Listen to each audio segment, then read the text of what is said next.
नमस्कार दोस्तों, learn history में आपका स्वागत है।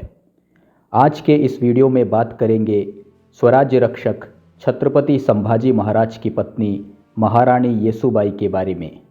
येसुबाई मराठा सरदार पिलाजीराव शिर्के की पुत्री थी। एक राजनीतिक गठबंधन के तहत येसुबाई का विवाह मराठा साम्राज्य के युवराज शंभूराजे के साथ 1664 में हुआ था।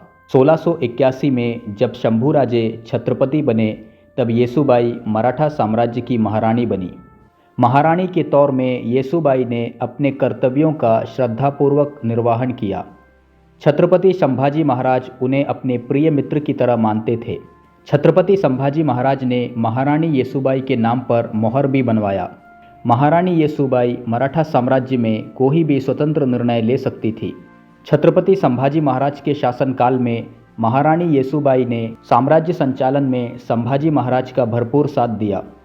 1689 में जब संभाजी महाराज को औरंगजेब ने कैद किया, उस मुश्किल दौर में येसुबाई ने मराठा साम्राज्य को टूटने और बिखरने से बचाया। छत्रपति संभाजी महाराज की मृत्यु के बाद येसुबाई ने संभाजी महाराज के छोटे भाई राजा राम को मराठा साम्राज्य का छत्रपति बनाया।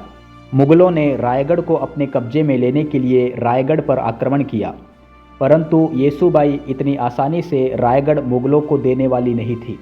उन्होंने 8 महीने तक मुगलों से संघर्ष किया, लेकिन जब लगा कि संघर्ष अब जारी नहीं रखा जा सकता है तो विवश होकर रायगढ़ मुगलों को सौंप दिया। रायगढ़ देने से पूर्व येसुबाई ने मराठा साम्राज्य के छत्रपति राजा राम को सुरक्षित वहां से निकाल लिया। मुगलों ने महारानी येसुबाई और उनके पुत्र शाहूराजे को कैद कर लिया। 29 साल तक येसुबाई मुगलों के कैद में रही।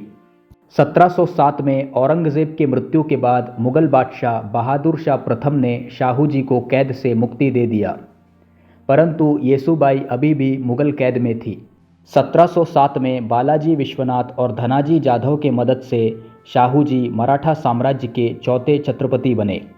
1719 में मराठा साम्राज्य जब ताकतवर हुआ और मुगल साम्राज्य अपने पतन की तरफ बढ़ रहा था, तब पेशवा बालाजी विश्वनाथ ने दक्खन के मुगल सूबेदार सैयद हुसैन अली खान से समझौता करके गुजरात और मालवा पर चौथ वसूलने का फरमान हासिल किया, लेकिन इस समझौता को मुगल बादशाह फारूक सियार ने खारिज कर दिया।